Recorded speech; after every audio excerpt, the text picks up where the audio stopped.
A female hospital janitor had grown used to being invisible, until one night she caught a strong metallic smell in the room of a dying old man.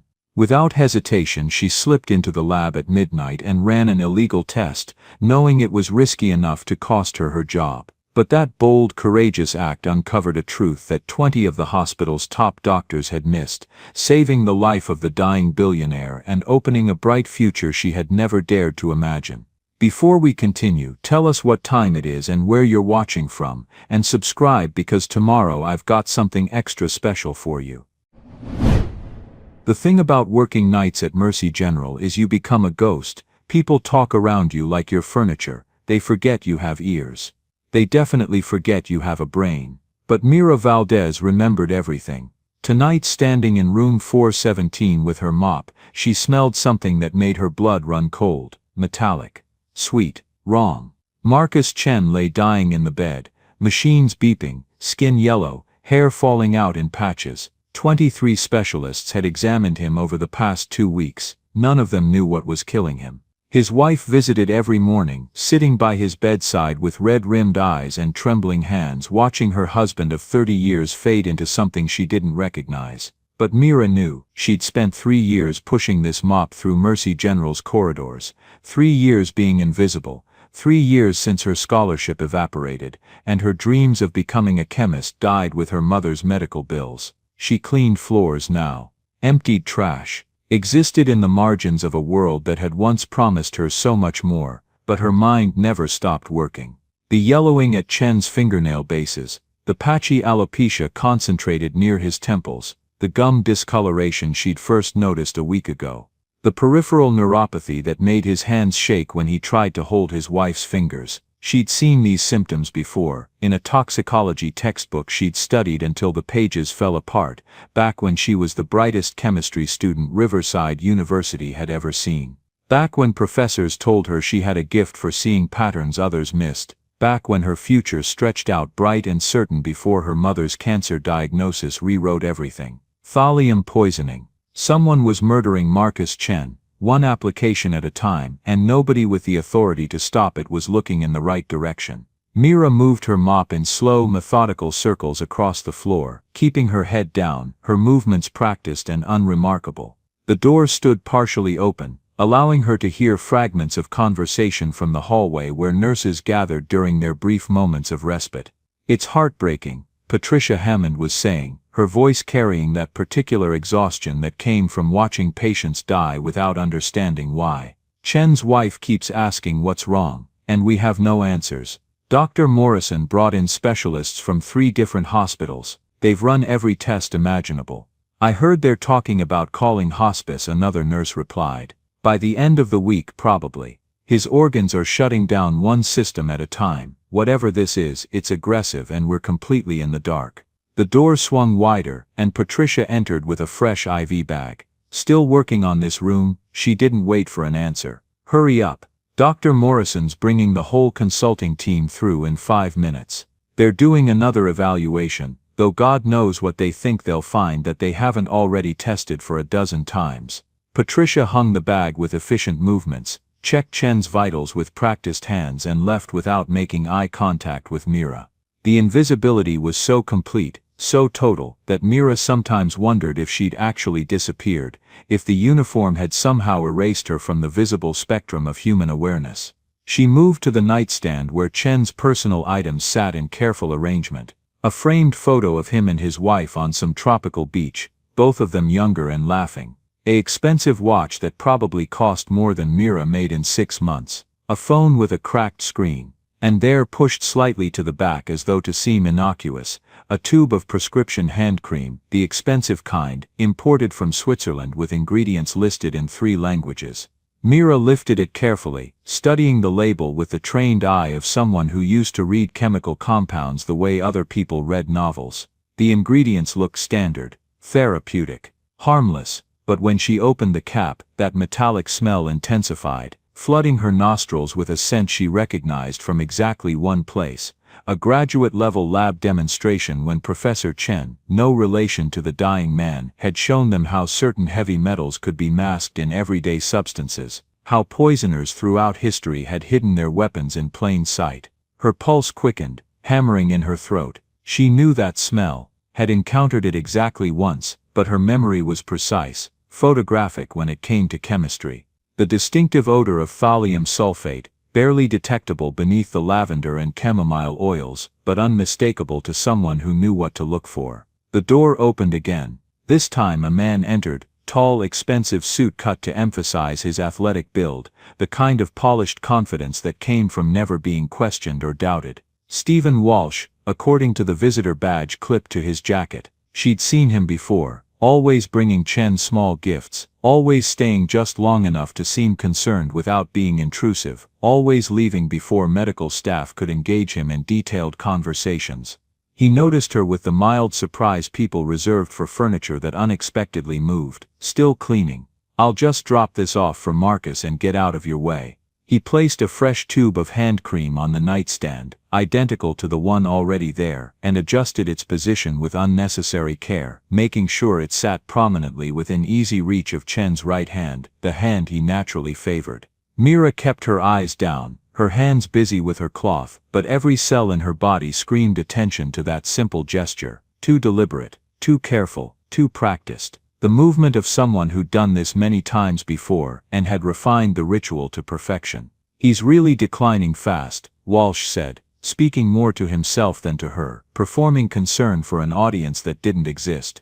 Terrible thing, we've been friends for 20 years, built our company together from nothing. Started in his garage, worked 100-hour weeks, made it into something worth $50 million, and now, he trailed off with practiced sadness, checked his expensive watch, the kind that cost more than a car, and left, his footsteps confident against the tile, a man who walked through the world certain of his place in it. The moment the door closed, Mira stood frozen, her cleaning cloth clutched in white-knuckled hands. The pattern crystallized with devastating clarity, each piece clicking into place with the precision of a chemical equation balancing itself. Walsh visited every 48 hours, she'd noted it on her rounds, the regularity catching her attention the way patterns always did. Fresh hand cream appeared every visit, positioned carefully for easy access. And Chen's condition worsened on a schedule that aligned too perfectly with those deliveries, a spike in symptoms roughly 6 to 8 hours after each visit, followed by slight stabilization before the next application. This wasn't medicine failing. This wasn't some mysterious illness baffling the medical establishment. This was systematic, calculated, methodical murder, happening in plain sight while everyone with the credentials to stop it looked everywhere except at the obvious. She finished cleaning the room on autopilot, her hands moving through familiar motions while her mind raced through possibilities and obstacles. In another life, the one where scholarships didn't evaporate, and mothers didn't get cancer and dreams didn't die under the weight of medical bills, she would have walked straight to the attending physician and presented her findings with the confidence of someone whose expertise mattered. But in this life, she wore burgundy scrubs with environmental services stitched across the back, and people like her didn't interrupt consulting teams to suggest diagnostic theories. They emptied trash cans and kept their observations to themselves and accepted their place in the rigid hierarchy that governed every interaction within these walls. Mira pushed her cart into the hallway, where the fluorescent lights hummed their eternal song and the hospital moved through its nighttime rhythm of beeping monitors and hushed conversations. Down the corridor, she could see Dr. Morrison gathering his consulting team, 6 physicians in white coats, all wearing expressions of professional concern mixed with the particular frustration of experts confronting a problem that refused to yield to their expertise. She could tell them, right now, walk up to that cluster of authority and explain what she'd figured out. But she knew exactly what would happen. They'd stare at her uniform, they'd exchange glances that said everything without words. They'd dismiss her with polite condescension, maybe even kindness, the way you'd pat a child on the head for trying to help with adult problems. They'd return to their important work while the janitor went back to mopping. She'd been invisible for 3 years. She knew how this worked, knew it in her bones, in the particular ache that came from being intelligent in a body society had decided didn't matter. Marcus Chen was going to die unless someone listened to a woman nobody saw. Mira spent her 15-minute break in the staff lounge, hands shaking as she pulled up medical databases on her phone. The room hummed with the white noise of an old vending machine and someone's forgotten radio playing soft jazz. A respiratory therapist dozed in the corner chair, mouth open, snoring softly. Two nurses whispered over coffee at the far table, their voices carrying fragments of gossip about Dr. Morrison's upcoming divorce and speculation about which of the surgical residents he might be sleeping with. Nobody paid attention to the custodian in the corner.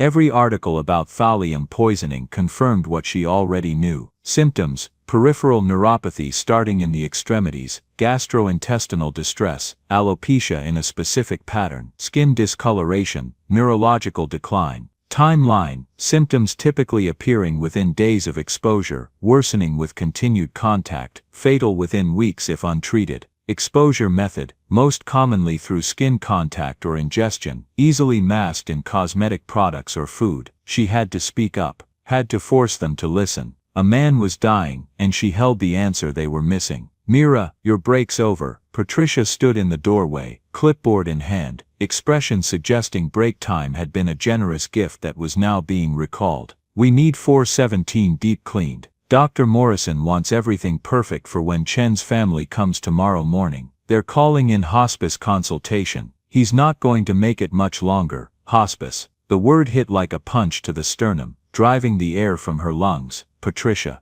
Mira stood too fast, her chair scraping against the tile. "Has anyone tested Marcus Chen for heavy metal poisoning?" The nurse blinked, surprise flickering across her tired features. Heavy metals. They ran a comprehensive tox screen when he was first admitted. Everything came back negative. But did they specifically test for thallium? Patricia's expression shifted, surprise morphing into concern, the kind nurses reserved for people behaving oddly, for patients who might be having a psychological break disguised as a medical question. "Thallium, Mira, that's incredibly rare. Why would you even think of something that obscure? The symptoms match perfectly, the pattern of decline, are being thoroughly evaluated by qualified physicians." Patricia interrupted, her tone staying gentle but becoming firm, establishing boundaries that had apparently been crossed. "I appreciate your concern, honestly I do, but diagnostic decisions aren't your area. The consulting team has decades of combined experience. If there was something to find, they'd find it. But the hand cream, Mira." Patricia's voice dropped lower, taking on the quality of someone delivering uncomfortable truth.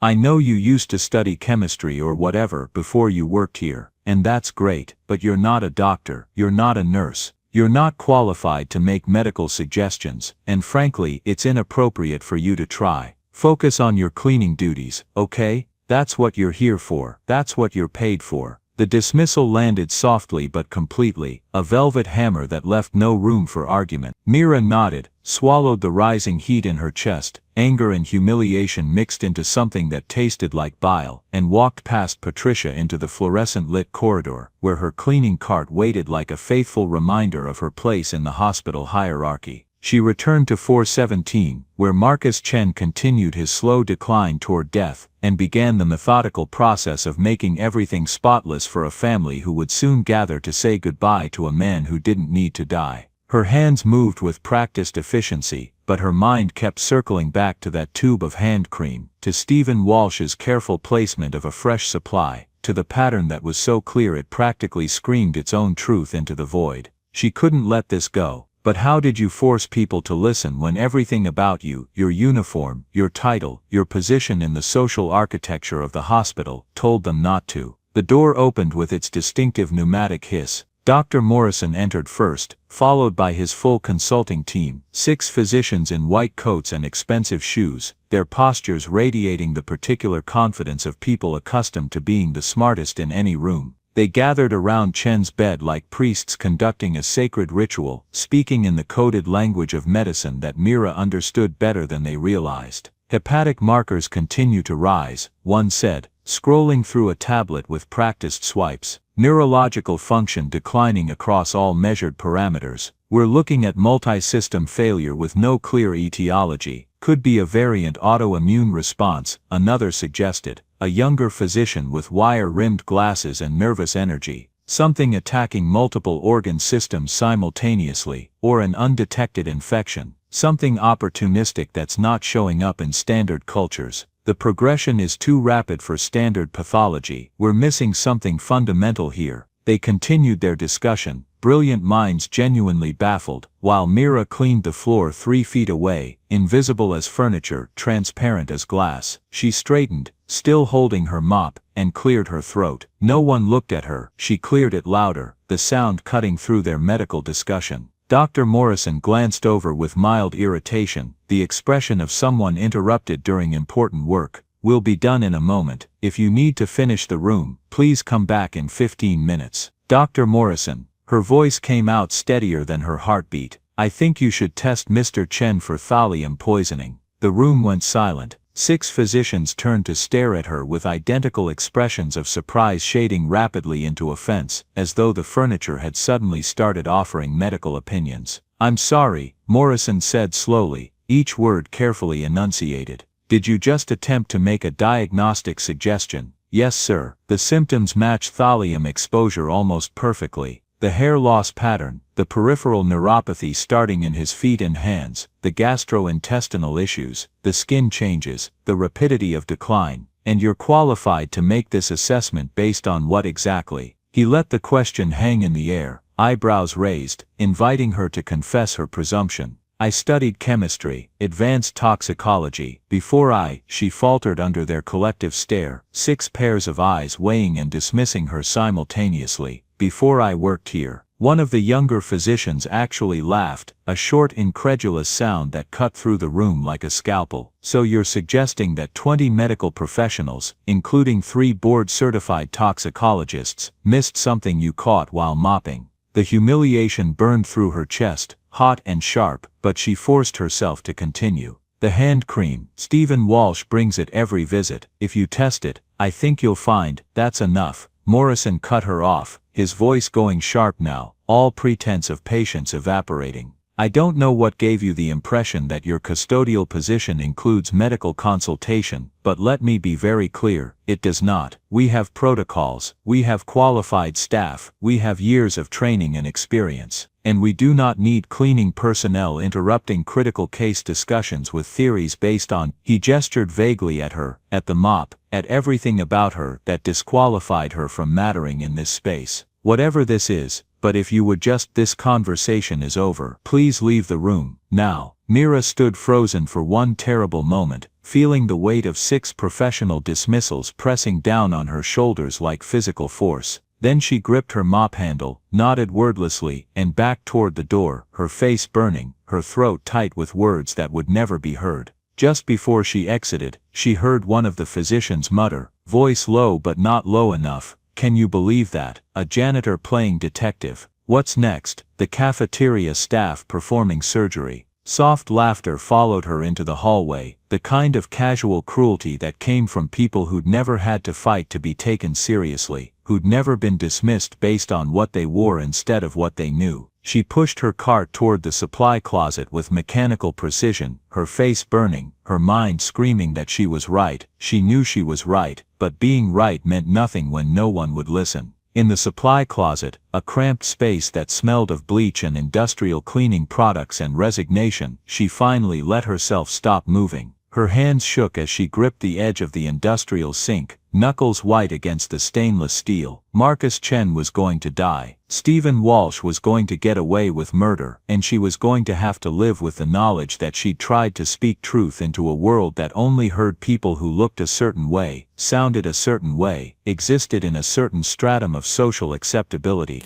The door opened behind her. "Mira," she turned to find Patricia standing there, her expression softer than before, almost apologetic, the look of someone who felt bad about enforcing rules they didn't make. "I heard what happened," the nurse said quietly. "Morrison told security to issue you a formal warning. They're saying you overstepped boundaries, made the doctors uncomfortable with inappropriate suggestions." She paused, genuine concern in her voice. "I'm sorry, I know you were trying to help." "I'm right," Mira said, her voice hollow, scraped clean of everything except certainty. "He's being poisoned. I know how it sounds, but I'm right." Patricia's face flickered with something, doubt, maybe, or pity, or the uncomfortable realization that the world didn't always work the way it should. Even if you were Mira, you can't just barge into case conferences. That's not how it works here. You have to understand the hierarchy. Your job is important, but it has boundaries. Clear boundaries. And those boundaries include letting people die. The words came out harsher than intended, and Patricia flinched as though physically struck. I need to get back to my rounds, the nurse said after an uncomfortable silence that stretched between them like a chasm. Just be careful, okay? Don't push this any further. You could lose your job, and I know you need this job. She left, closing the door with a soft click that sounded like a period at the end of a conversation that should have been a question mark. Mira stared at her reflection in the small mirror above the sink, a tired woman in burgundy scrubs, hair pulled back in a practical ponytail, face lined with exhaustion and something new, the particular kind of frustration that comes from knowing you're right and being completely powerless to make anyone believe you. She pulled out her phone and opened the camera app. If words wouldn't work, maybe evidence would. But first, she needed to gather proof that even the most arrogant physician couldn't ignore. At 1:30 in the morning, when the hospital entered its quietest phase, that liminal space between the chaos of emergency admissions and the bustle of morning rounds, Mira used her master key to access the abandoned research lab on the 3rd floor. Mercy General had once been a teaching hospital, back in the 1980s when medical education funding flowed more freely and research grants seemed endless.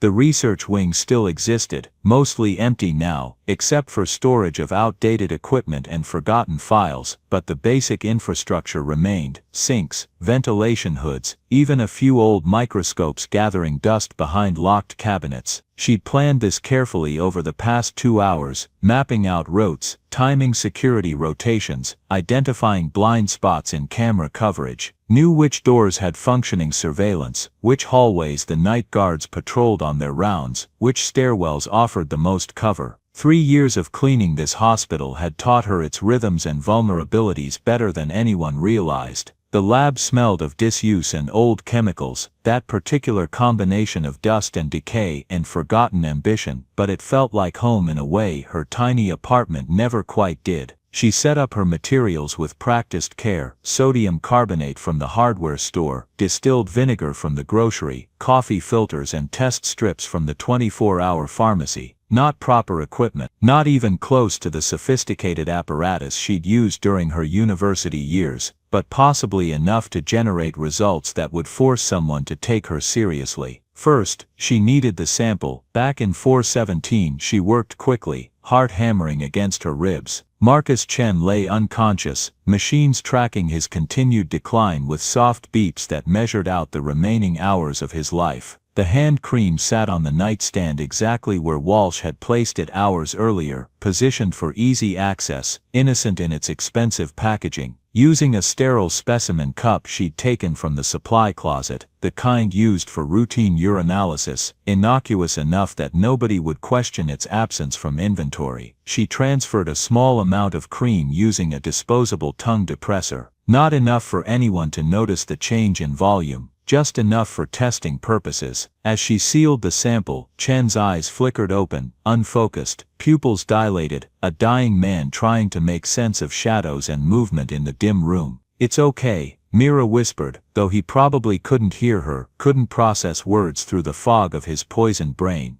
"I'm going to fix this, I promise." His gaze drifted away, already lost again in whatever dreams or nightmares occupied the space where his mind used to live. She pocketed the sample and moved quickly back to the research lab, where the real work began. The chemistry was simple in theory, complex in execution without proper equipment. Thallium sulfate, when reacted with sodium rhodizonate in solution, produced a characteristic color change, orange to violet, distinctive and diagnostic. She didn't have pure sodium rhodizonate, but she could approximate the reaction using her makeshift supplies and the chemical knowledge that lived in her memory, like muscle memory, like breathing. 2 hours later, after multiple failed attempts and one near spill that would have contaminated the entire workspace and possibly exposed her to toxic levels of thallium herself, she finally achieved results. The solution turned distinctly violet, the color unmistakable even in the dim laboratory lighting. "Thallium," confirmed. Her hands trembled as she documented everything with her phone, photos from multiple angles, close-ups showing the violet precipitate clearly, detailed notes about her methodology typed into a note app, timestamps showing the progression of the reaction from clear solution to definitive result. It wasn't proper lab analysis, it wouldn't hold up as evidence in court. Any competent defense attorney would shred it in minutes. But it was enough to force someone with actual authority and proper equipment to run a real test. She cleaned her workspace with obsessive thoroughness. Years of custodial training had taught her how to erase evidence of her presence with near-surgical efficiency and returned all borrowed equipment to its original location, leaving no trace that anyone had been there.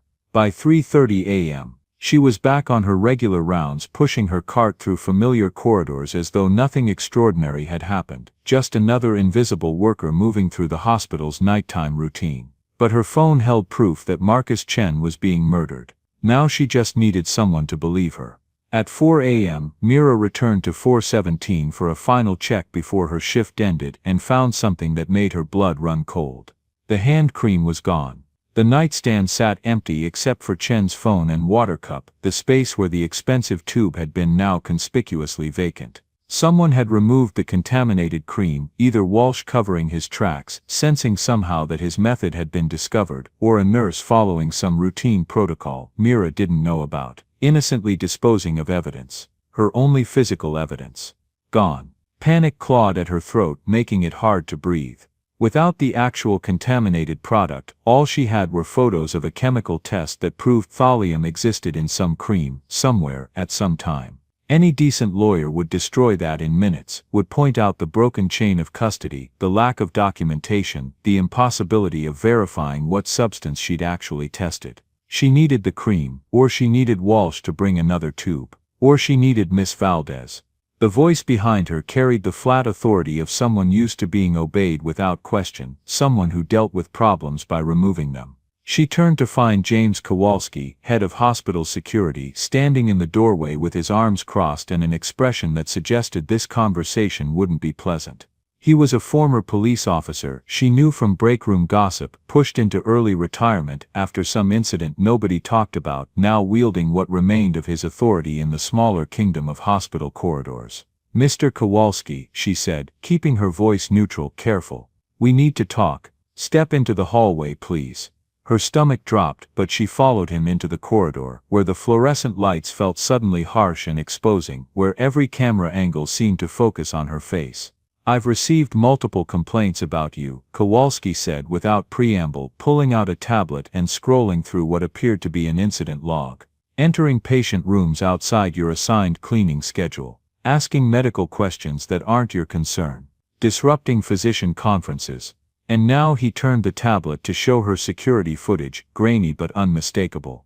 "Accessing restricted areas after hours." The screen showed footage of her entering the research lab, timestamp clearly visible in the corner. "I can explain, no explanation needed." The lab director filed a report this morning when he discovered equipment had been moved and chemicals had been used without proper documentation. His eyes hardened. "That's a terminable offense, Miss Valdez.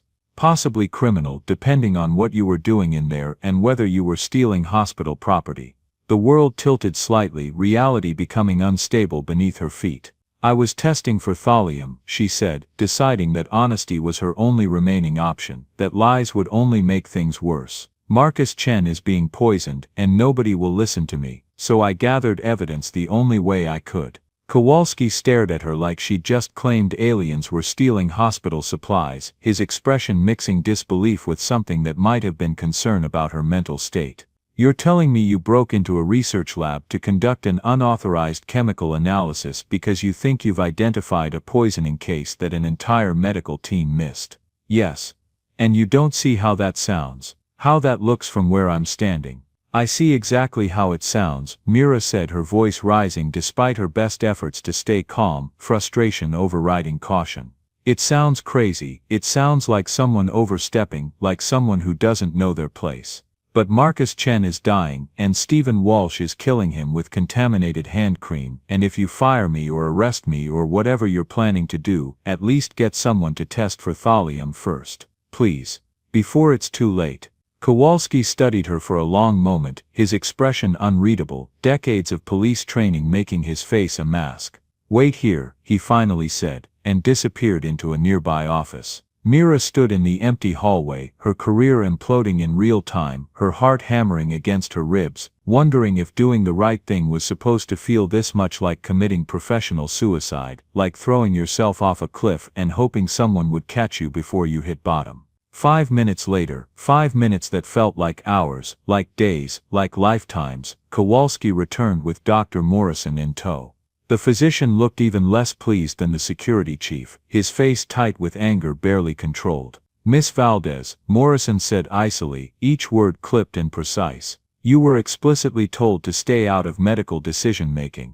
Instead you've now added breaking and entering to your list of violations. I want you escorted off hospital property immediately. Security will wait." A new voice interrupted from down the hallway, cutting through Morrison's dismissal with quiet authority. Dr. Rachel Winters approached, 50s, silver hair cut in a sharp bob, white coat with chief medical officer embroidered on the pocket, her reputation as someone who didn't suffer fools or waste time on lost causes preceding her like weather. She'd built Mercy General's research program from nothing in the 90s, published papers that changed treatment protocols, and ran her department with the kind of fierce competence that made people either love her intensely or fear her deeply. "What's going on here?" Winters asked, her sharp eyes moving between Morrison, Kowalski and Mira, reading the situation with the practiced assessment of someone who'd spent decades navigating hospital politics. "Personnel issue," Morrison said dismissively, trying to shut down the conversation before it could expand.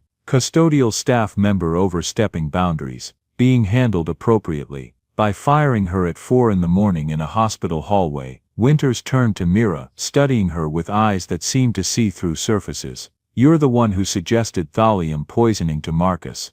"Yes, ma'am." "And conducted unauthorized chemical analysis in our research lab." "Yes, ma'am." "Show me." Mira pulled out her phone with trembling fingers and displayed the photos, violet solution, methodology notes written in careful detail, timestamps showing the progression, everything she'd documented.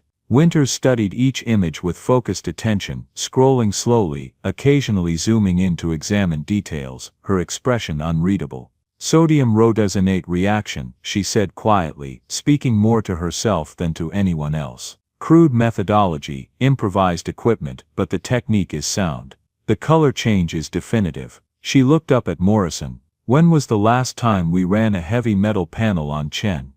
"Initial admission 2 weeks ago. Everything came back negative." "Did you specifically test for thallium?" Morrison hesitated, and in that hesitation everything changed. "Our standard panel doesn't include." "That's what I thought." Winters turned to Kowalski. "James, we're not firing Miss Valdez tonight. Or any night. Instead we're running an emergency thallium test on Marcus Chen immediately." She looked at Morrison, her voice taking on steel. "Get me a toxicologist, now. And find that hand cream if it still exists anywhere in this hospital." "Rachel, this is my case, and I don't appreciate. This is my hospital." Winters cut him off, her voice sharp enough to draw blood, to silence objections. "And if we have a poisoning case we've been missing for 2 weeks because nobody thought to listen to unconventional sources, that's a failure of institutional culture I intend to correct immediately and publicly." She turned back to Mira. "You're suspended with pay pending investigation. But you're also our key witness if this turns out to be what you think it is. Understood?" "Yes, ma'am." "Good. Now everyone get back to work. Except you, Marcus. You're coming with me. We have a very uncomfortable conversation ahead of us about diagnostic blind spots and professional humility and the particular kind of arrogance that stops us from hearing people who don't wear the right uniform." Morrison's face went crimson, a vein pulsing visibly at his temple, but he followed Winters down the hallway without another word, his expensive shoes clicking against tile with the sound of diminished authority. Kowalski cleared his throat, uncomfortable with whatever emotion was flickering across his face. "For the record, Miss Valdez, what you did was still against hospital policy. Multiple policies, actually." "I know." But he allowed himself a slight smile, the first crack in his professional facade. "If you're right about this, you might have just saved a man's life." So maybe we consider this your final warning instead of a termination. Sound fair? More than fair. Thank you." He nodded and walked away, leaving Mira alone in the fluorescent-lit corridor with her phone full of evidence and a suspension that felt surprisingly like vindication, like the moment before everything changed. She'd forced them to listen. Now she just had to be right. The thallium test required sending samples to a specialty lab 40 minutes across town. Results would take 4 to 6 hours, maybe longer depending on how busy they were. How many other hospitals were sending urgent toxicology requests that morning? Mira went home, showered, tried to sleep, failed completely. She lay in bed staring at the ceiling of her tiny apartment, listening to her neighbor's television through thin walls, replaying every moment of the past 6 hours.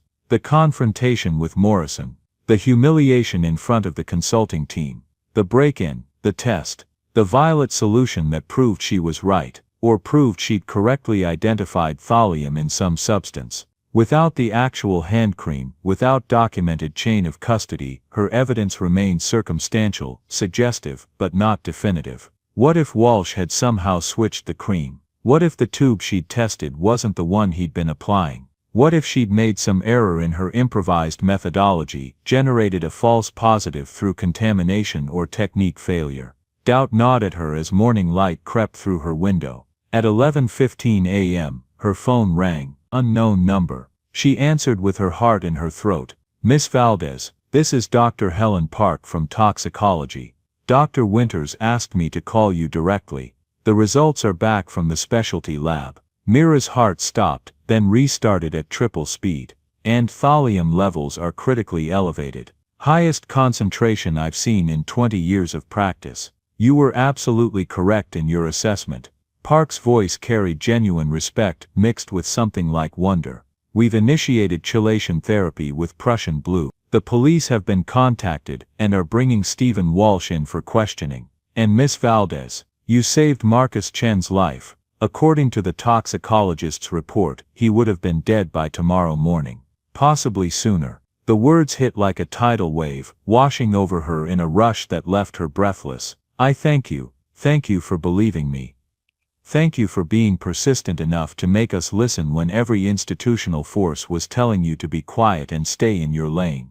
Park paused. "Can you come to the hospital? Dr. Winters wants to speak with you, and the police need a formal statement for their investigation.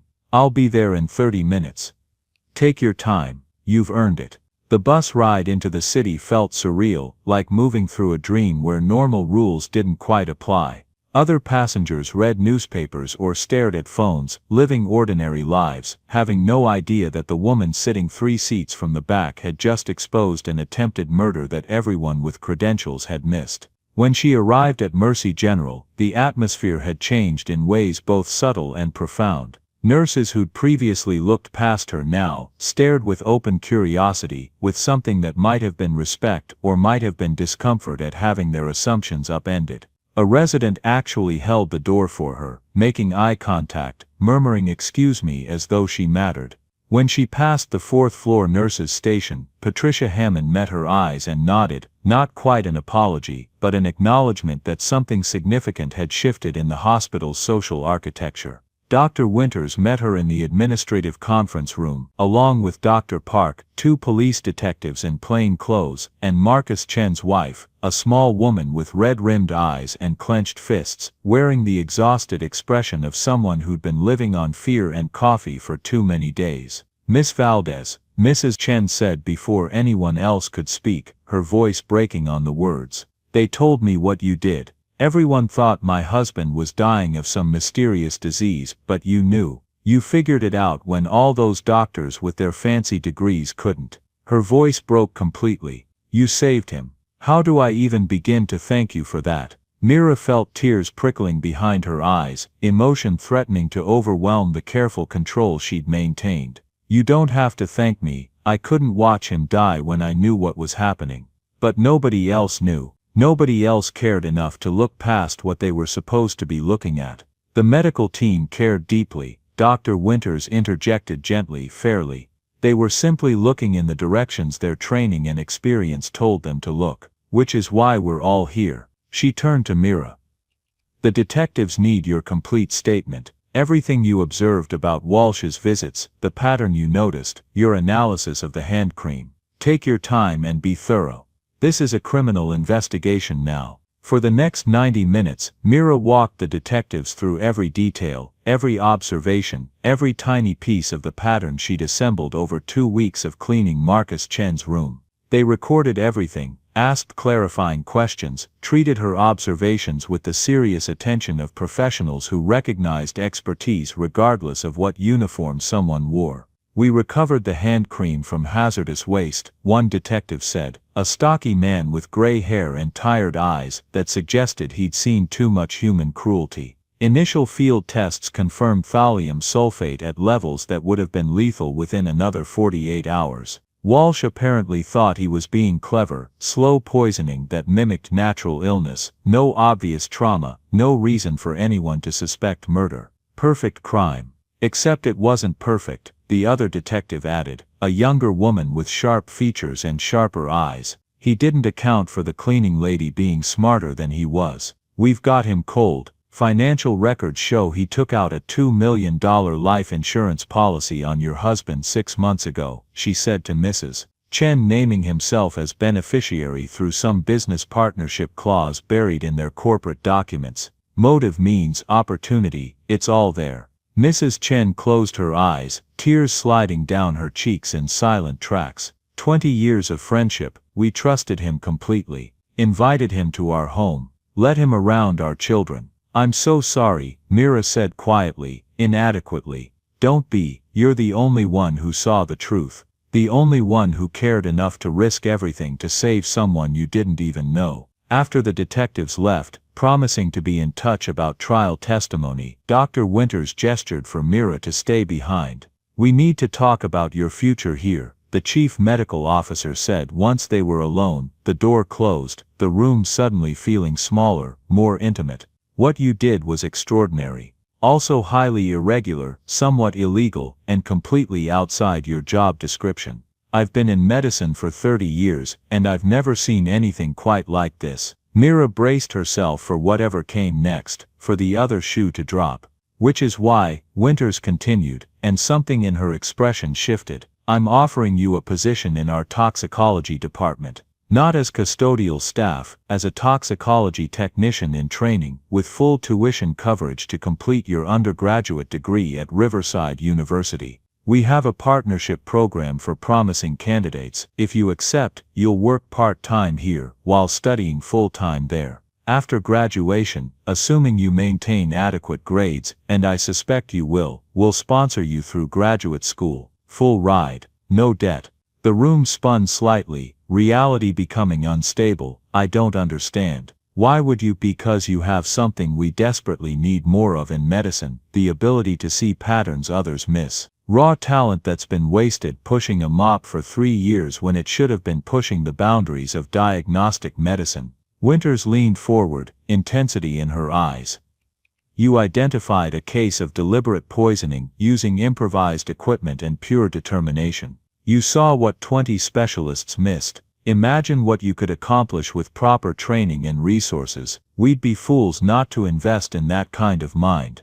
But I broke the rules. I broke into a lab, I conducted unauthorized tests, You saved a man's life when everyone else failed," Winters interrupted. "Yes, you broke rules, but you did it for the right reasons, with sound methodology, and you were vindicated by the results. That tells me everything I need to know about your character, your intelligence, and your capabilities." She smiled slightly, warmth breaking through professional reserve. "Also, frankly, the PR department loves this story. Dedicated hospital worker turns detective to catch killer. It's going to be all over the news by tonight. Might as well turn it into something productive, something that changes how we think about expertise and institutional listening." Mira tried to process what she was hearing. A degree, proper training, a real career in the field she'd abandoned years ago when life rewrote all her plans. "What about Dr. Morrison? He wanted me fired an hour ago." Dr. Morrison is currently having a very uncomfortable conversation with the hospital board about diagnostic humility, institutional blind spots, and the particular kind of professional arrogance that prevents us from hearing vital information from unexpected sources.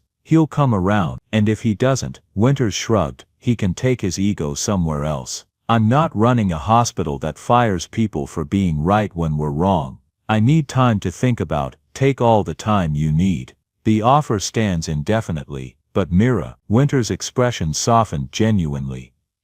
Don't let fear or self-doubt talk you out of this. Don't let the voices in your head that say you don't deserve it, that you're not good enough, that people like you don't get second chances, don't let those voices win. You've already proven you belong in medicine. Now it's just a matter of getting you the credentials to match your abilities. Later that afternoon, Mira stood outside Marcus Chen's room and watched through the window as he talked with his wife, his color already noticeably better, his movements less confused and more purposeful. The chelation therapy was working, pulling the poison from his system one molecule at a time, giving him back the future Stephen Walsh had tried to steal. A hand touched her shoulder. She turned to find Dr. Morrison standing there, his expression uncomfortable but genuine, struggling with emotions that didn't come naturally to someone accustomed to always being right.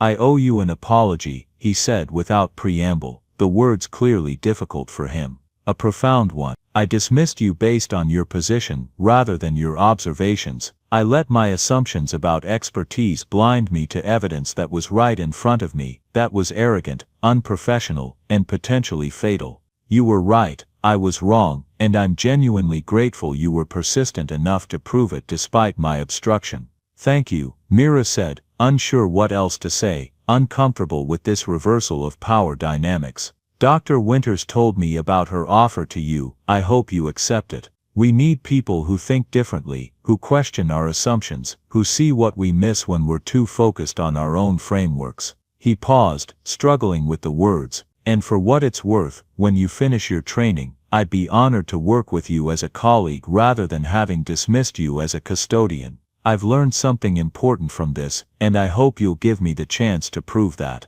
The words clearly cost him something, pride, ego, the comfortable certainty of his place in the hierarchy, but they mattered anyway. I'll think about it, she said. After he left, she pulled out her phone and looked at the photos of her improvised test, the violet solution that had proven her right, that had saved a man's life, that had changed everything about her future in the span of hours. She thought about her mother, gone now for 2 years, and the choice that had seemed so clear at the time, family over education, responsibility over dreams, survival over aspiration.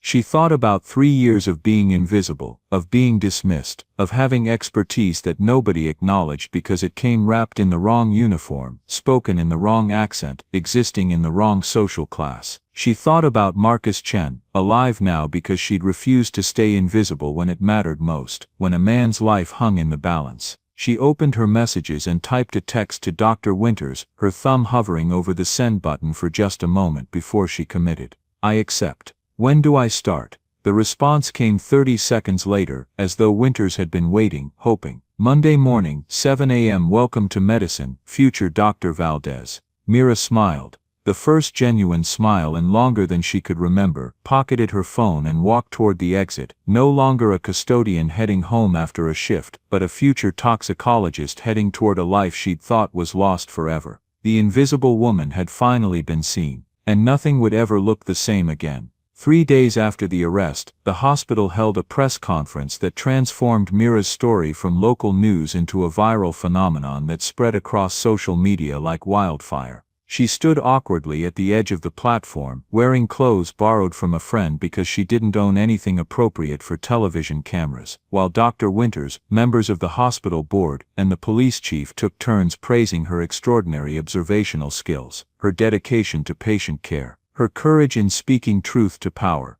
Cameras flashed continuously, creating spots in her vision. Reporters shouted questions over each other, creating a wall of sound that made it difficult to think. Mrs. Chen stood beside her throughout the entire ordeal, holding her hand like Mira might disappear if she let go for even a moment. Miss Valdez, how did you know it was poisoning when all those doctors didn't? The question came from a reporter in the front row, aggressive and pointed. Mira leaned toward the microphone, her voice steadier than she felt. I didn't know anything the doctors couldn't have known. The information was available to everyone, but I had certain advantages. I was invisible in the hospital hierarchy, which meant people talked freely around me, forgot I was listening, forgot I might understand what they were saying. I heard things and saw patterns that might have been hidden from someone wearing a white coat, someone who patients and staff treated with deference. So you're saying the doctors were incompetent, blind to what was obvious? No. She spoke firmly, clearly. The doctors were looking in the directions their training and experience told them to look.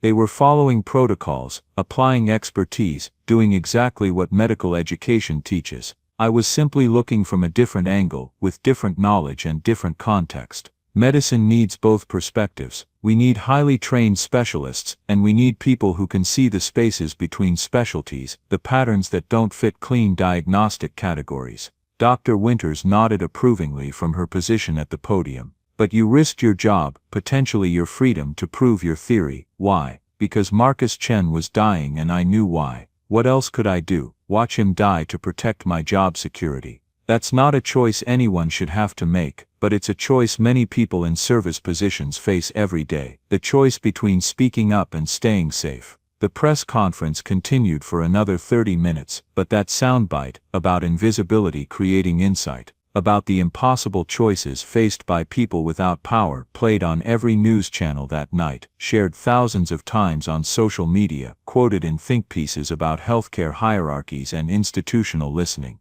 Afterward, as Mira tried to escape through a side exit, avoiding the crowd of reporters still hunting for exclusive interviews, she found herself face to face with Stephen Walsh's lawyer. The woman was perhaps 45, wearing a suit that probably cost more than Mira's car, her sharp features arranged in an expression of controlled contempt. She looked at Mira the way you might look at something unpleasant you'd found on the bottom of your shoe. Miss Valdez, the lawyer said, her voice cold and precisely articulated. I want you to know that your amateur chemistry experiment would never hold up in any court of law. The chain of custody is broken, your methodology is questionable at best, and your credentials are literally non-existent. My client maintains his complete innocence, and your irresponsible, attention-seeking accusations have destroyed a good man's reputation based on nothing more than paranoid speculation. Mira stared at her, feeling anger rise through her chest like heat. Your client poisoned a man slowly and deliberately for $2 million.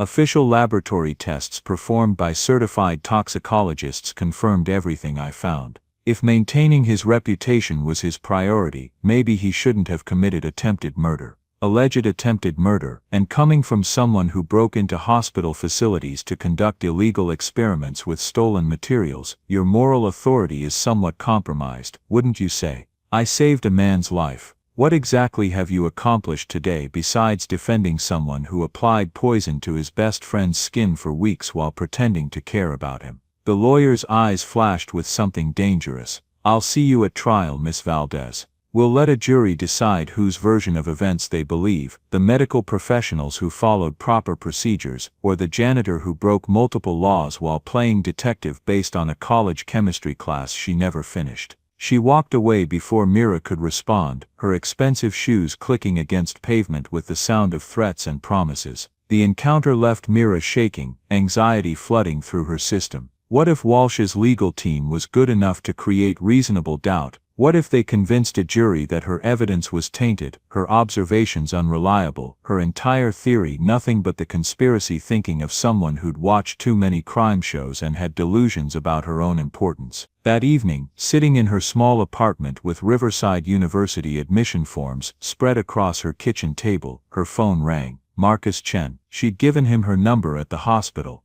Miss Valdez. I hope I'm not bothering you. I know you've had a long day with all the media attention. It's fine. How are you feeling? Better every single day. The doctors say I'll make a complete recovery, no permanent organ damage, no long-term neurological effects, all because you caught it quickly enough. His voice trembled with emotion he wasn't trying to hide. They told me that if you'd waited even 48 more hours, my liver and kidneys would have started irreversible failure. I'd be dead right now, and Stephen would have collected his insurance money and gone on with his life like nothing happened. But you're not dead, you're going to be fine. Because of you, because you risked absolutely everything to save a complete stranger. Because you refused to accept the world's judgment about your place and your voice. A pause, heavy with significance. I've been thinking a lot about that over the past few days. About how many people walk past us every single day, cleaning our offices, serving our food, driving our cars, taking care of our children, and we never really see them as fully human. We never think they might know something we don't. We never imagine they might have the intelligence and courage to save our lives. Mr. Chen, I want to establish a scholarship fund, the Chen Foundation for non-traditional medical students, specifically for people who show exceptional aptitude but don't have traditional educational paths or resources. People like you, people who've been overlooked and underestimated. It won't bring back the years you lost, but maybe it can help others avoid losing theirs in the first place. His voice strengthened with conviction.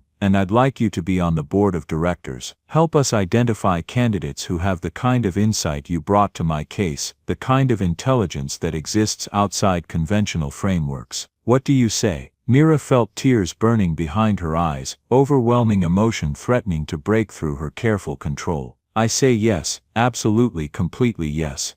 Good. My lawyers will be in touch with the details. And Miss Valdez, thank you. Not just for saving my life, but for changing how I see the world. You've given me more than extra years, you've given me a mission. After he hung up, Mira sat in her kitchen and cried, not from sadness or fear, but from the overwhelming sensation of a life transforming so rapidly she could barely process the changes, barely keep up with the velocity of events. A week later she received certified mail from Walsh's legal team, threatening a defamation lawsuit for reckless and damaging accusations made without proper credentials, qualifications or authority, causing severe harm to our client's personal and professional reputation. She called Dr. Winters immediately, panic making her voice tight. Don't worry about it for even a second, the chief medical officer said with absolute certainty. Hospital Legal has already filed a motion to dismiss. They're rattling sabers because they know they're going to lose catastrophically. The physical evidence is overwhelming, the financial motive is clear, and your testimony is just one small piece of a much larger prosecutorial case. They want to intimidate you into silence, into not testifying, into disappearing.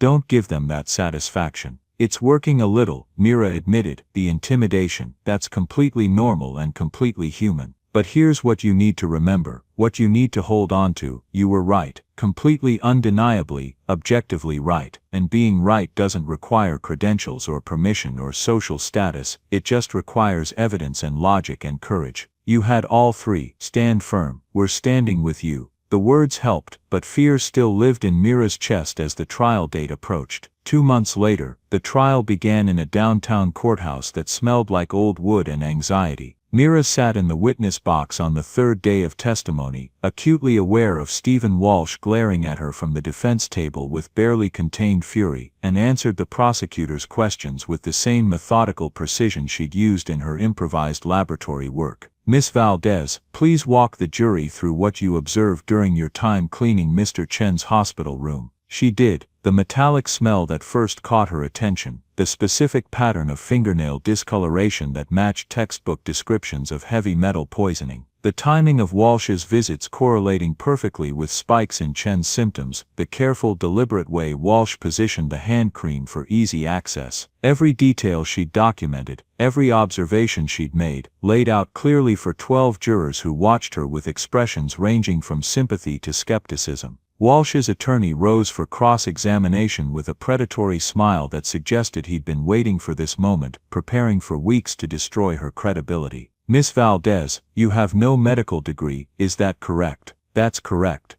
No nursing degree? Correct. No degree of any kind in chemistry or toxicology? Not yet. I'm currently enrolled at yes or no answers only, please. You don't have any degree in chemistry? Correct. Correct. And you conducted your so-called chemical test in a hospital facility you entered without authorization using equipment you weren't trained or certified to use, is that accurate? I was trained in the methodology during my university studies, but I didn't have authorization to yes or no, Miss Valdez. Did you have explicit authorization from hospital administration to use that research laboratory? No, but thank you. And this test you performed, would it meet any recognized forensic standards for evidence admissibility?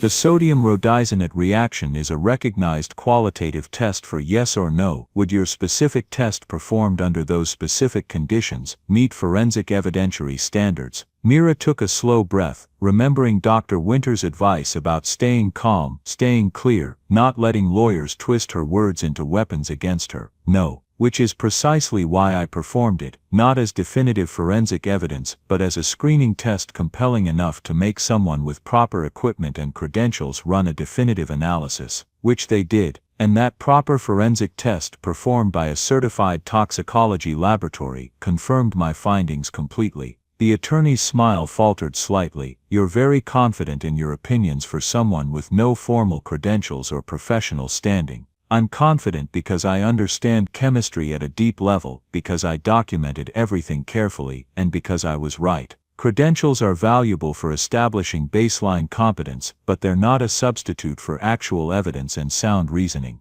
I had both, Your Honor, the prosecutor interjected, standing with barely concealed satisfaction. If defense counsel is finished questioning Miss Valdez's educational background, which is irrelevant to the facts of this case, perhaps we could move on to the actual evidence. The forensic toxicology report from a certified laboratory confirmed thallium sulfate levels in both Mr. Chen's blood and in the hand cream at concentrations consistent with deliberate sustained poisoning. The defendant's financial records establish a clear $2 million motive. The pattern of visits and symptomatic worsening is documented. Miss Valdez's personal credentials are completely irrelevant to these independently verified facts. The judge nodded slowly, sustained. Move on, counselor. The witness's observations led to proper testing that confirmed her hypothesis. Her educational status doesn't change those results. The cross-examination continued for another 90 minutes, but Walsh's attorney couldn't shake the fundamental truth that Mira had been correct, that her observations had been accurate, that her improvised test, while not forensically admissible, had pointed directly toward the truth that proper analysis then confirmed. The jury deliberated for 4 hours and 17 minutes. Guilty on all counts: attempted murder, assault with poison, insurance fraud. As the verdict was read, each word falling into the courtroom like a stone dropping into still water, Mrs. Chen grabbed Mira's hand from where they sat together in the gallery and squeezed so hard it hurt, her grip conveying everything words couldn't express. "Thank you," she whispered, tears streaming down her face in rivers. "Thank you, thank you, thank you for giving me my husband back." Outside the courthouse, reporters swarmed again, but this time Mira felt steadier, more grounded, less like she might be swept away by the attention. "Miss Valdez, how does it feel to be vindicated? To have the jury confirm you were right all along?" She looked directly into the nearest camera, speaking clearly and deliberately. "It feels like the justice system worked the way it's supposed to work. Eventually, after significant resistance, after I was forced to risk everything to make people listen." She paused, gathering her thoughts. "There are smart, capable, observant people everywhere in our society, in jobs we consider menial, in positions we've been trained to overlook and undervalue. Maybe this case can serve as a reminder to actually listen to them, to see them as fully human and potentially brilliant, to recognize that expertise exists in unexpected places. Because the next person who saves a life, who solves an impossible problem, who sees what everyone else misses, that person might be wearing a uniform we've learned to ignore." That soundbite played on every major news channel that night, shared hundreds of thousands of times on social media, quoted in opinion pieces about class and expertise, and whose voices society chooses to hear. 6 months after the trial, Mira sat in an undergraduate chemistry lecture at Riverside University, taking notes with the focused intensity of someone who knew exactly how precious and hard-won this opportunity was, someone who would never take education for granted again.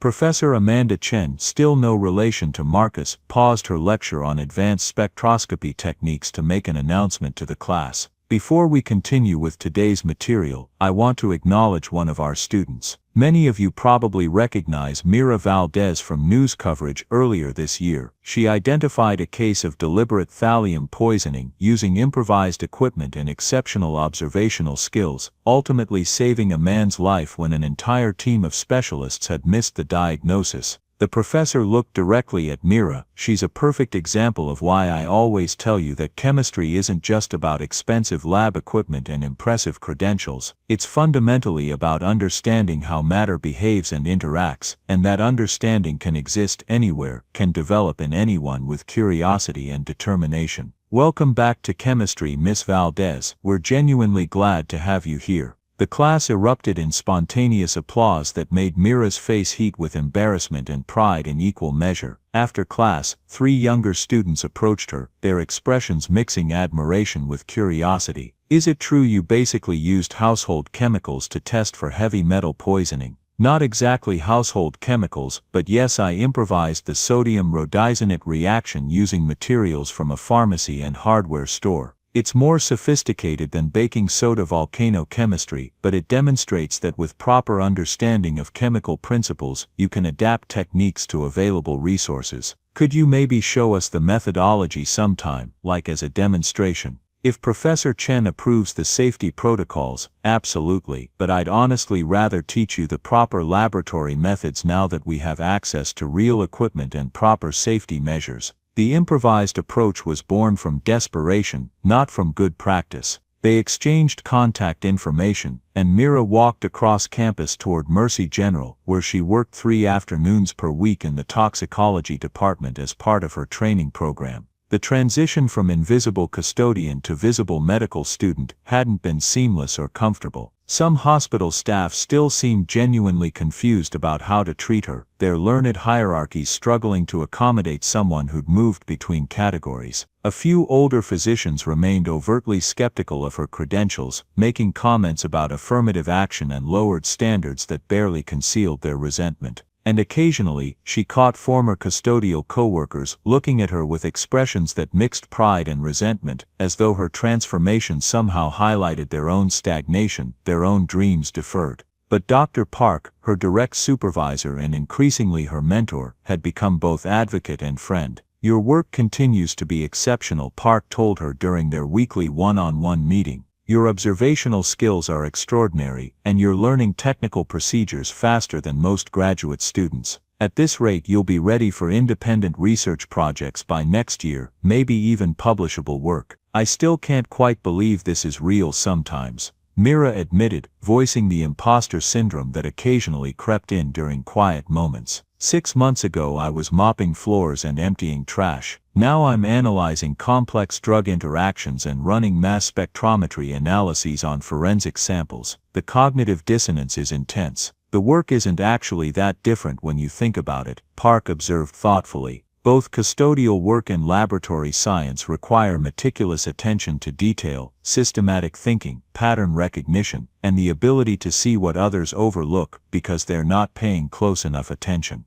You were already doing science, you just weren't getting paid fairly for it or receiving recognition. That's generous of you to say. It's accurate, though I imagine you're still adjusting to being visible, to having people actually listen when you speak. That's honestly the strangest part of all of this. People, physicians, researchers, students actually stop and pay attention when I talk now. They take my observations seriously, ask for my opinion like it might matter. After 3 years of being systematically ignored, it feels surreal. What you deserved all along, Park said firmly. But it also means you're carrying a particular responsibility now. You're representing everyone who's still invisible, everyone who cleans these floors and serves this food and drives these ambulances. They're all paying attention too, noticing things, making connections. But nobody with power is asking them, nobody's creating channels for their observations to reach decision makers. So what do I do about that? You change it. When you're a full toxicologist with institutional standing, you create formal protocols for gathering observational data from all staff levels regardless of job title.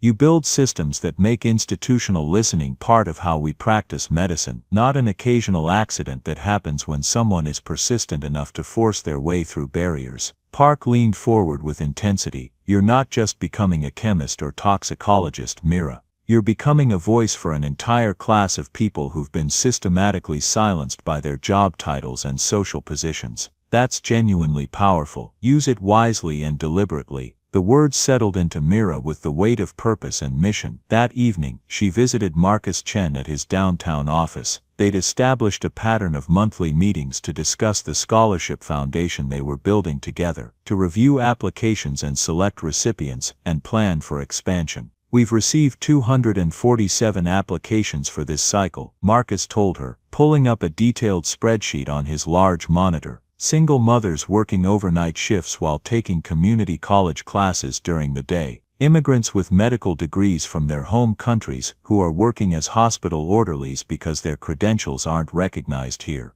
A paramedic who desperately wants to become an emergency medicine physician but can't afford to stop working long enough to complete medical school. Your story has opened doors for all of them, given them hope that change is possible." Mira scrolled slowly through the applications, seeing fragments of her own past reflected in their struggles, the interrupted educations, the deferred dreams, the potential that society had decided wasn't worth investing in because it came wrapped in the wrong economic circumstances. "We should fund at least 15 of them this year. Full ride covering everything, tuition, books, living expenses, childcare if needed. Let them focus entirely on studying and learning instead of constantly surviving and scrambling. I was thinking maybe 10 would be more realistic given our current endowment. 15 is genuinely ambitious. Everything about this entire project is ambitious and probably impossible, but 5 or 10 people won't change anything systemically. 15 or 20 starts to look like an actual movement, like institutional change rather than isolated charity."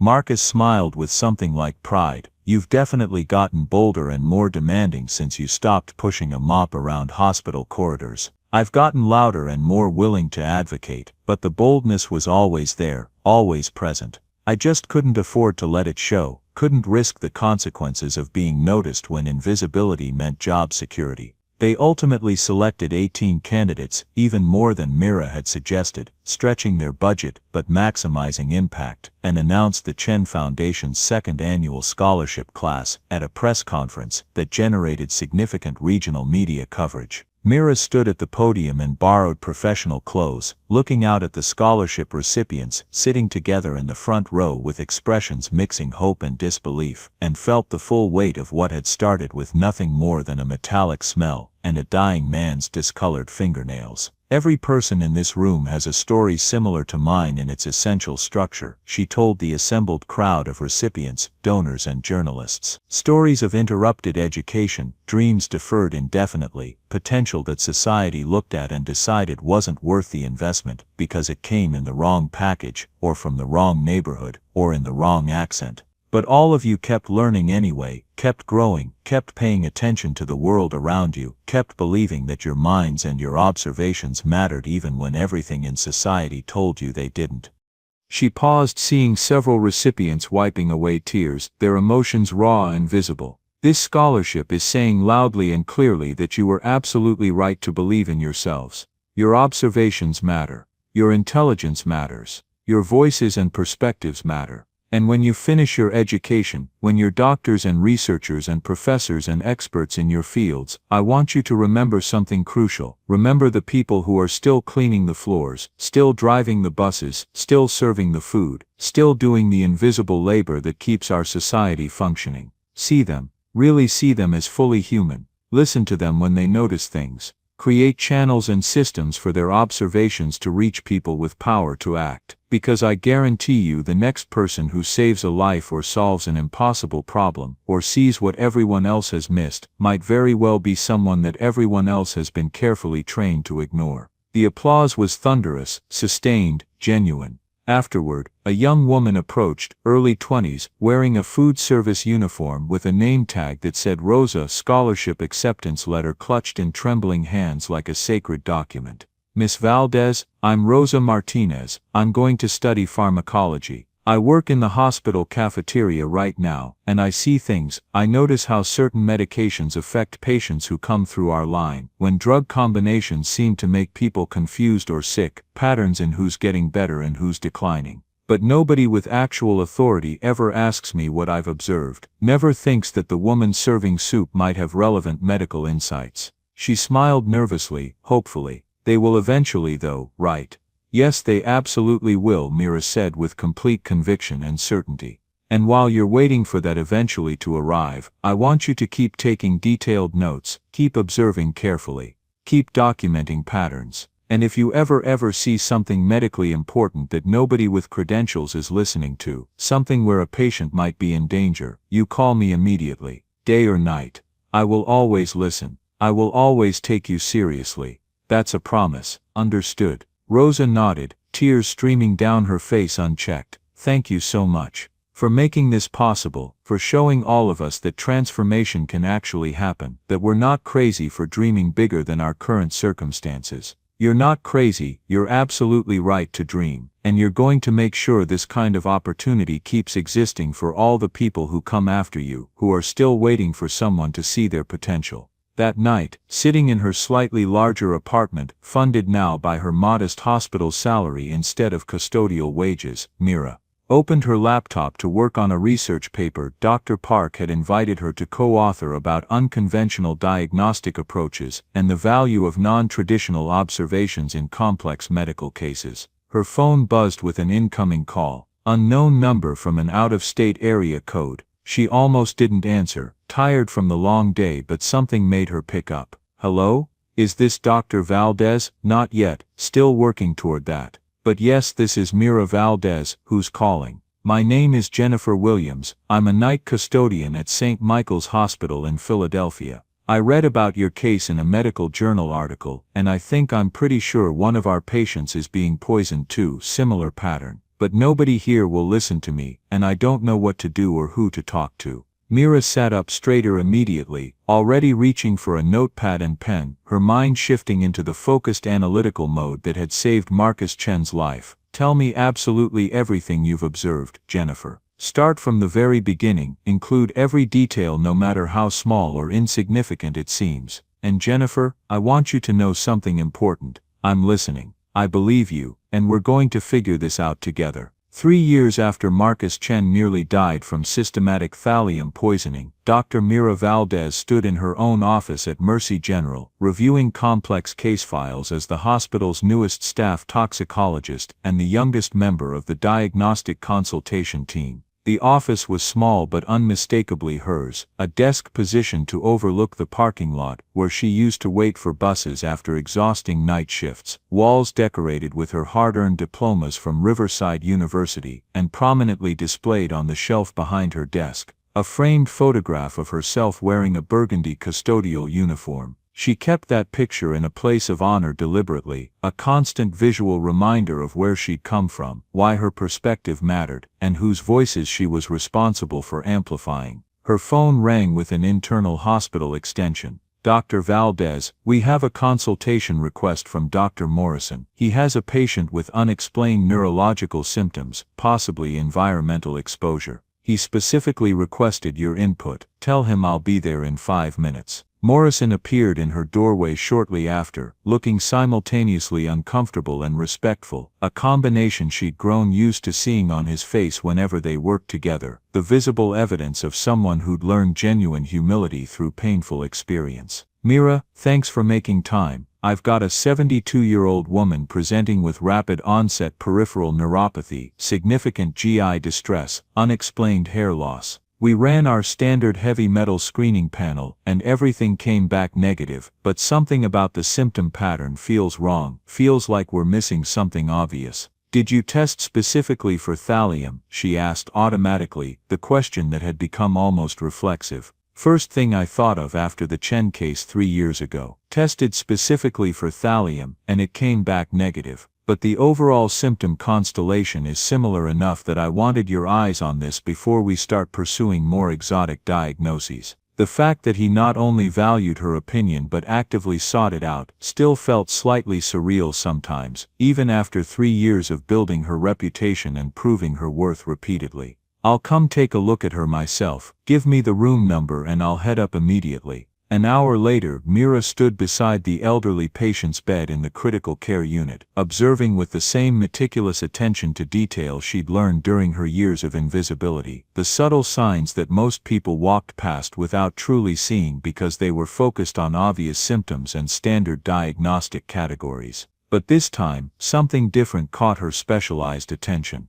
a distinctive smell emanating from the woman's hair, not metallic like thallium, but more organic, almost floral, but wrong somehow, artificial in a way that triggered her chemical intuition. Has she been using any new personal care products recently? Mira asked the attending nurse. I don't think so, but her daughter has been bringing special organic shampoo from some boutique health food store. Says the regular hospital products are too harsh with chemicals and she wants her mother using only natural ingredients. I need to test that shampoo immediately, send it down to my lab right away. 3 hours later, working in the hospital's fully equipped toxicology laboratory, a far cry from her desperate improvisation in an abandoned research room years ago, Mira confirmed the presence of dangerous mercury compounds in the supposedly natural and organic hair care product. The boutique shampoo company had been using a banned preservative compound to extend shelf life, unknowingly exposing hundreds of customers to toxic mercury levels that accumulated with repeated use.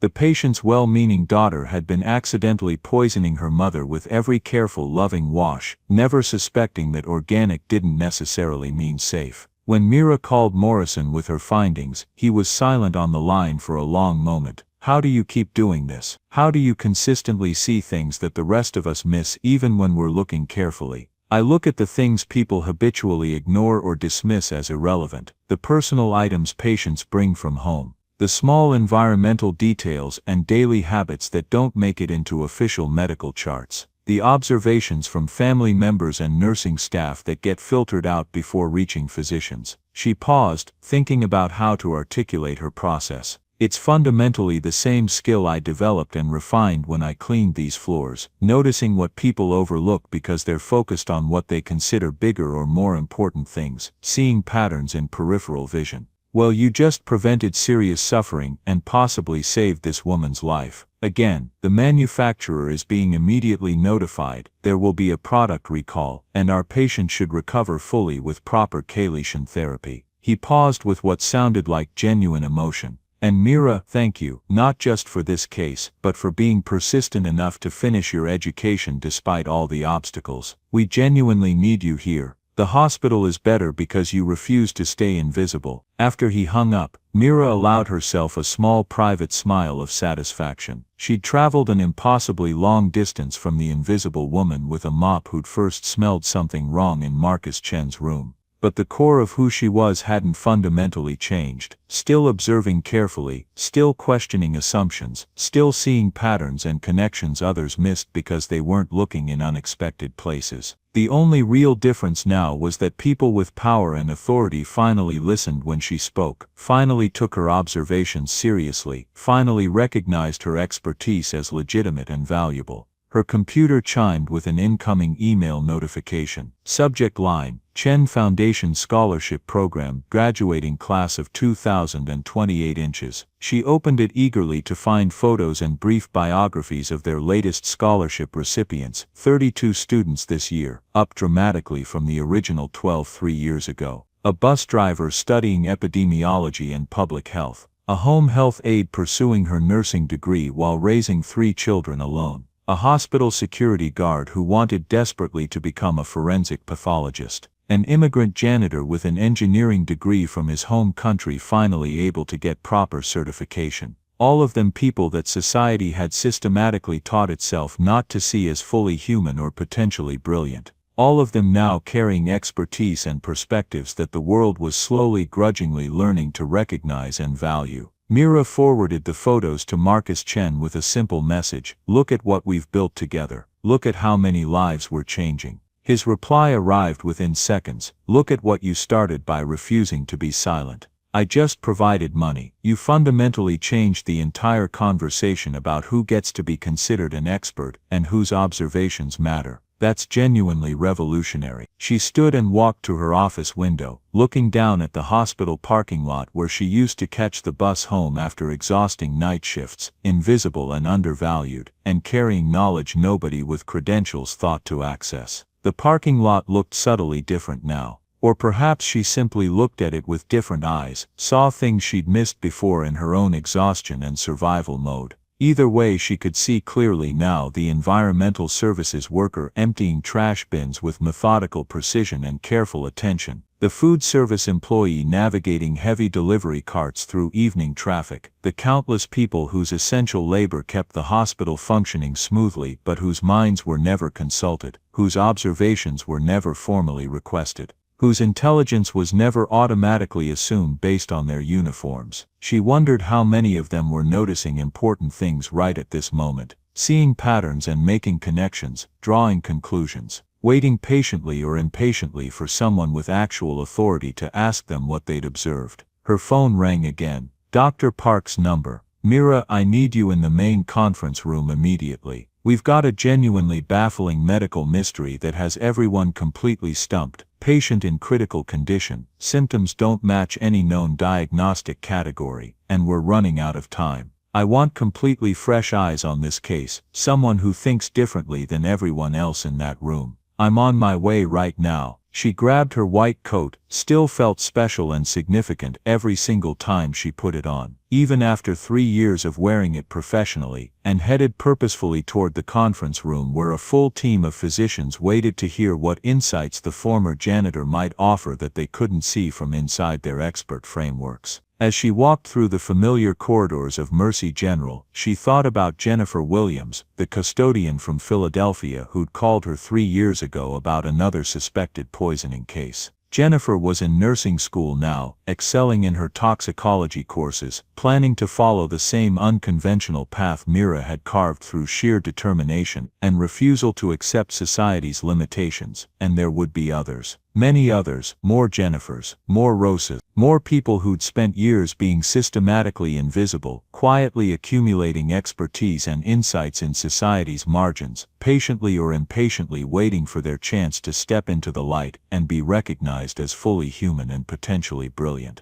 Mira reached the conference room and pushed open the heavy door with confidence. 15 physicians looked up as she entered, not with skepticism or dismissal or condescension, but with genuine hope and relief, with the expression of people who'd learned through hard experience that expertise could come from unexpected sources. "Dr. Valdez," the attending physician said with audible relief. "Thank God you're here. We are completely stumped and honestly getting desperate." She moved efficiently to the head of the conference table, where patient charts and laboratory test results and imaging studies were spread out like pieces of an impossibly complex puzzle waiting to be solved by someone who could see the pattern everyone else was missing. And as she began systematically reviewing the data, asking unexpected questions, noting subtle inconsistencies, seeing the crucial patterns that existed in the spaces between what everyone else was looking at directly, Mira felt that same spark of purpose and meaning that had driven her to risk absolutely everything 3 years ago. The invisible woman had become highly visible, recognized, credentialed and respected, but she had never forgotten how to see the world the way invisible people see it, noticing what others overlooked, questioning what others accepted, seeing patterns in peripheral vision. And that fundamental difference in perspective made all the difference in the world.